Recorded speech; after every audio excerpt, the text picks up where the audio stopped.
you feel like you are losing your spark and inspiration and everything, I am going to give you 5 signs that you're actually not okay.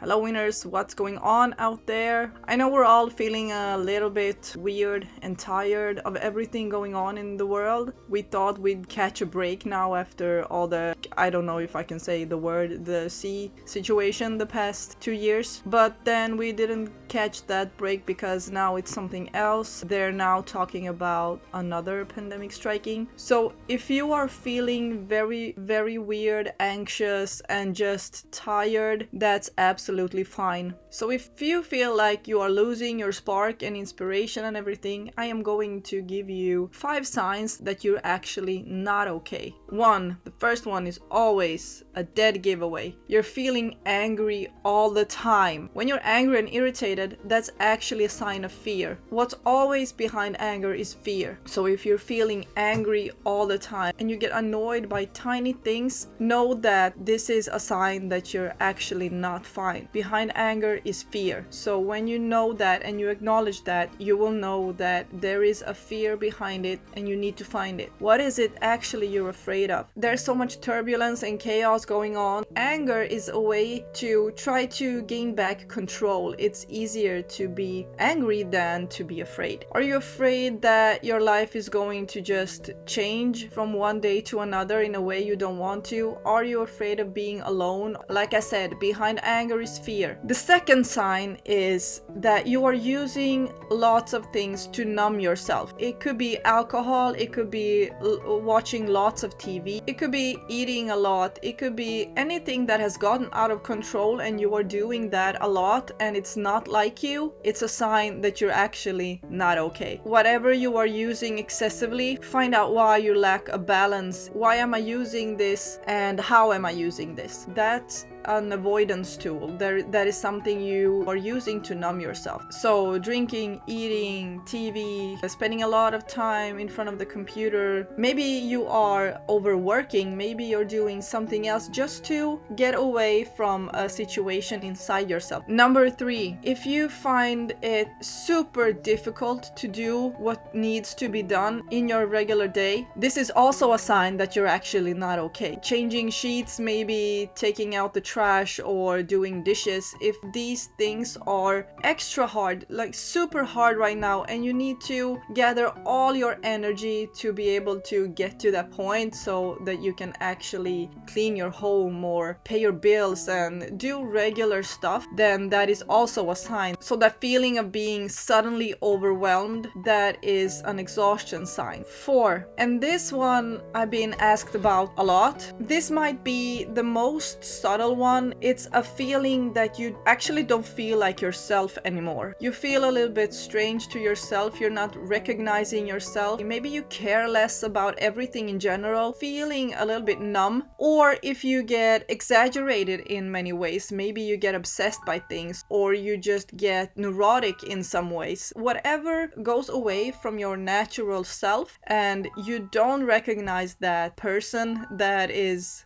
inhabiting your body right now, that is also a sign that you might not be okay. And the 5th thing, maybe you lost your sex drive, maybe you are feeling pains in your body, maybe you have headaches a lot. So all these physical things that just doesn't really work anymore. Maybe you used to work out a lot and you love that, but now you don't. You can't even get out of bed or do a simple stretch. Whatever changes you see in your physical body that is not like you, that could also be a sign. Now I want to stress that it's not about taking one of these signs and make it a big thing. So a temporary change in any of these on the list is not something you need to worry about. And frankly, you don't have to worry if you have all of these. It could just be temporary. I just want you to be aware and conscious about yourself, about what you're feeling and thinking and how you do things, so that you don't steer away from your usual self without even knowing it. Look inside inside and see what is happening.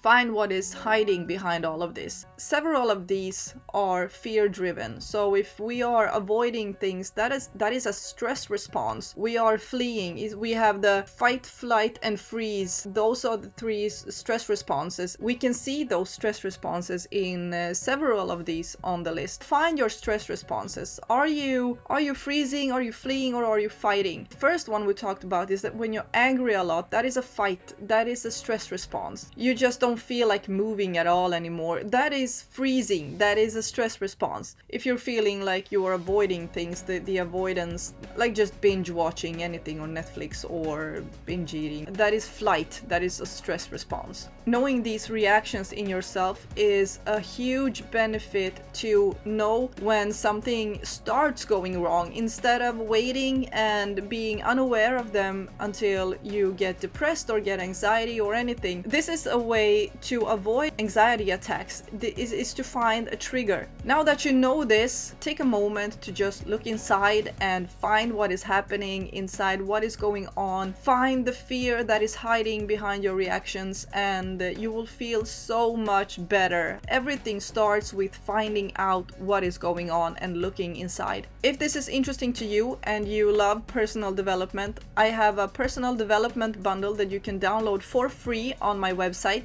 It consists of workbooks, confidence books, and motivation books, and everything. It's a fantastic bundle. I have worked very hard on it and I love it. Go get it, and I'll be seeing you next time. Stay classy, people. Bye.